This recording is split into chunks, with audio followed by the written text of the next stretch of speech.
Hello everybody, welcome to our YouTube channel। आज आम देखिए making of the Indian constitution कौन सबू पॉइंट रही। जदि यार पीडीएफ पाइबा चाहते ताले ए वीडियो डिस्क्रिप्शन बॉक्स किंबा कमेंट बॉक्स रे चेक करंतु आपण माने पाइजिबे। तो फर्स्ट पॉइंट रही संविधान प्रणयन सभा, तापरे गठन रही निर्वाचकों श्रेणी रही प्रतिनिधित्व, तापर निर्वाचन पद्धति, निर्वाचन फलाफल, संविधान प्रणयन, तापर कार्यरत संविधान सभा,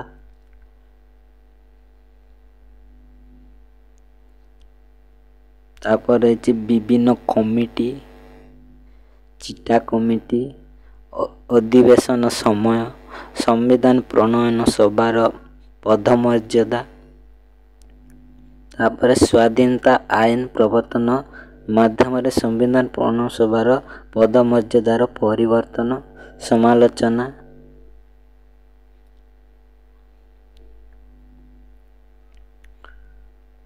संविधान उच्च जोटा कि सोर्स ऑफ द कॉन्स्टिट्यूशन एति रही। आपण मान डाउनलोड करी आराम से पढ़ी पारे। 8 पेज रो पीडीएफ ठीक अच्छी। यापर आप प्रियाम्बुल रो पीडीएफ आप अपलोड करू, आपण माने हम वीडियो रे चेक करते